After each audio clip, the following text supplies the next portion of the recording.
Hello, welcome back to my channel. Today I will be talking about the second klesha.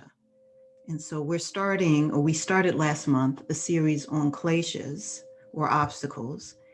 And there are five kleshas. And our first one was avidya or ignorance.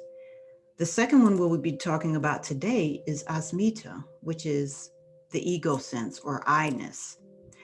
And the other three are raga, dvesha, and abhinivesha, which we'll get to in later months. But today I'm going to focus on this ego idea. And the second affliction, very few people want to even acknowledge or admit.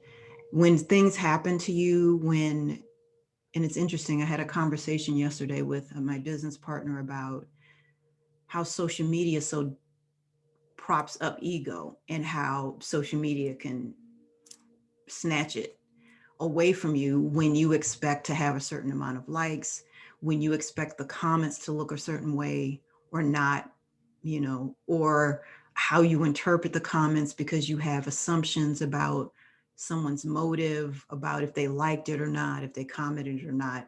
That's all really steeped in ego. And, often we don't want to see it because we're caught in our wheel of stuff and muck. And so we have an ego, and often we just kind of label it as, oh, we're defensive. We're being defensive right now. I'm defending myself because, oh, you don't know how hard it's been, and that kind of stuff. And if you show up in a way that is, but I know this and I know that, and I am strong. And the reason why this happened is because this and this, and I am spectacular in this way. And you have feelings because someone said or did something to you that made you feel like you weren't spectacular, and it landed. Then sometimes that's ego. When you are able to witness your own thought process objectively in that moment, and if you use the second agreement in the four agreements from the four agreements, don't take things personally. That's directly linked to the ego. That's directly linked to Asmita. So it's very hard to do. That's actually the one of the hardest agreements that I have personally in my life. But if you are looking at this affliction of the mind, this veil, this kind of cover of Asmita or the ego, is you think of somebody that's arrogant or, has a huge conflated ego, or really has an inflated perception of who they are in themselves. And often that's not even, I mean, that's it. That's, and that could border on narcissism or anything, but often that's not it. That's only part of it. The Yoga Sutras tell us that ego, this I-ness blinds us from our true self. So, what's your true self? The mind, heart, body are constantly changing. We're constantly in flux. And so, the true self, or if we're going to take yoga terms, purusha, is that's what is constant.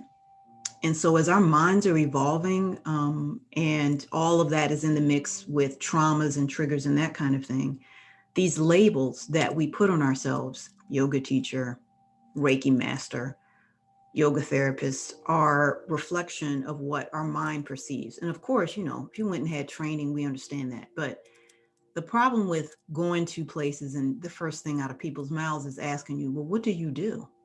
That's that's all related to, we have to connect on this kind of physical, superficial kind of egoic level.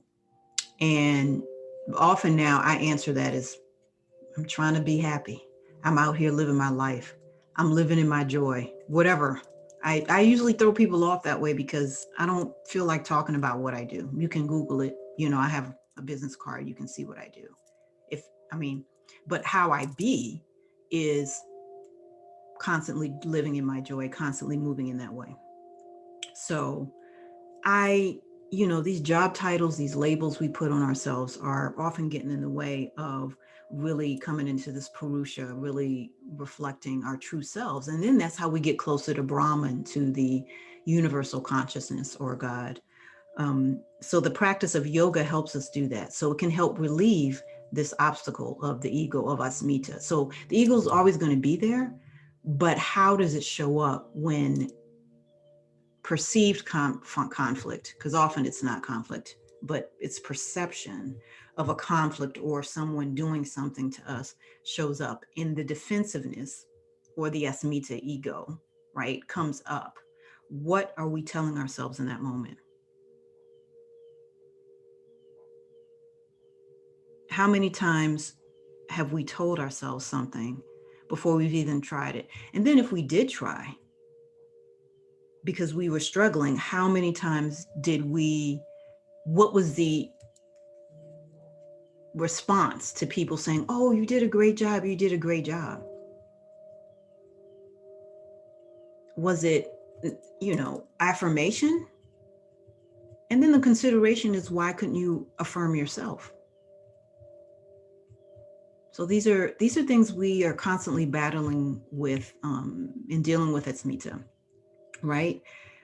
Yogananda says the superior method of soul living frees the yogi who, shorn of his ego prison, tastes the deep air of omnipresence. So free yourself from Asmita, which is a constant practice. Then you can steep yourself into this idea of omnipresence, of Brahman, doing that through meditation, doing that through constant daily, I believe, contemplative practice. And that doesn't have to be 20 minutes twice a day. It can be 5 minutes, 10 minutes. It can be wherever you need that practice to be. And so I hope this reflection of Asmita, the I-ness, the ego, gives you some food for thought today, this week, this month. Have a blessed one.